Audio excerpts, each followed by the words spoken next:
Hello, welcome to నానమ్మ వంటకాలు. నేను గోధుమ రవ్వతోటి కిచిడి చేస్తున్నాను చూడండి. ఎప్పుడు అందరం ఉప్మా చేసుకుంటాము, కానీ నేనైతే కొంచెం వెరైటీగా ఉంటుందని కిచిడి చేశాను. దానికి కావాల్సినవి అన్నీ చూడండి. గోధుమ రవ్వ ఇవైతే తాలింపుకి అయితే పెట్టుకున్నాను. కుక్కర్ ఆన్ చేసి కొంచెం నెయ్యి, కొంచెం ఆయిల్ వేసిన, కొంచెం జీలకర్ర, ఆవాలు ఇవి వేసుకొని ఆనియన్స్ వేస్తున్నాను చూడండి. కొంచెం అల్లం ముక్కలు, క్యారెట్ ముక్కలు కట్ చేసుకున్నాయి, పచ్చిమిర్చి, మనకు ఎన్ని తగినన్ని ఏవైనా వెజిటబుల్స్ వేసుకోవచ్చు, మనకి ఇష్టం ఉన్నాయి, పచ్చి బఠానా,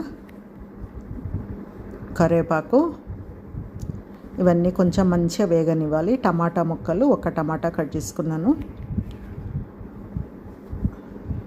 3 మెంబర్స్కి అయితే అవుతుందండి. 3-4 మెంబర్స్ తినొచ్చు ఈ కిచిడి అయితే. కొత్తిమీర,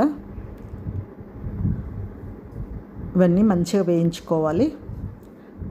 అట్లే కొంచెం పసుపు, కిచిడి కదా కొంచెం ఎల్లోగా ఉంటే బాగుంటుంది. అందులోనే గోధుమ రవ్వ వేసేసి కొద్దిగా వేయించుతున్నాను. ఇది కొంచెం మూత పెట్టుకొని కొద్దిగా వేగిన తర్వాత మనము నానబెట్టి పెట్టుకున్న పెసరపప్పు వేసేసుకోవాలి. చూడండి,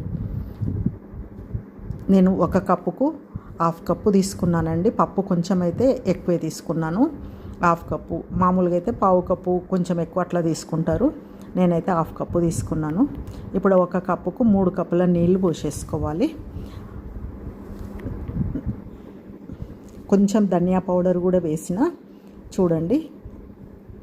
అట్లా వేసి ఇప్పుడు సాల్ట్ అది సరిపోయిందా లేదా చూసుకొని మళ్ళీ ఇప్పుడు వేసేసుకుంటే మనం కుక్కరు మూత పెట్టేసుకొని 2 విజిల్లు వచ్చేదాకా, 1 విజిల్ వచ్చినా సరిపోతుంది. 2 విజిల్లు అయితే చాలా బాగా మంచిగా ఉడికిపోతుందండి. చూడండి, ప్రెజర్ పోయిన తర్వాత అట్లా ఆ విధంగా వచ్చేసింది మంచిగా.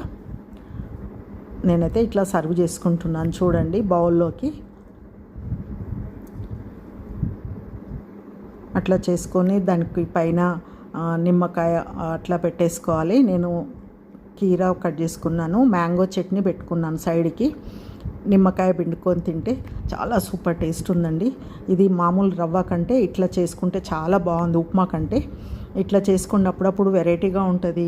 మంచి లంచ్ కోసమైనా డిన్నర్ కోసమైనా చేసుకోవచ్చు. షుగర్ వాళ్ళకైతే చాలా మంచిదండి. ఇట్లా ఈ విధంగా చేసుకొని చేయండి. సబ్స్క్రైబ్ చేయడం మర్చిపోకండి.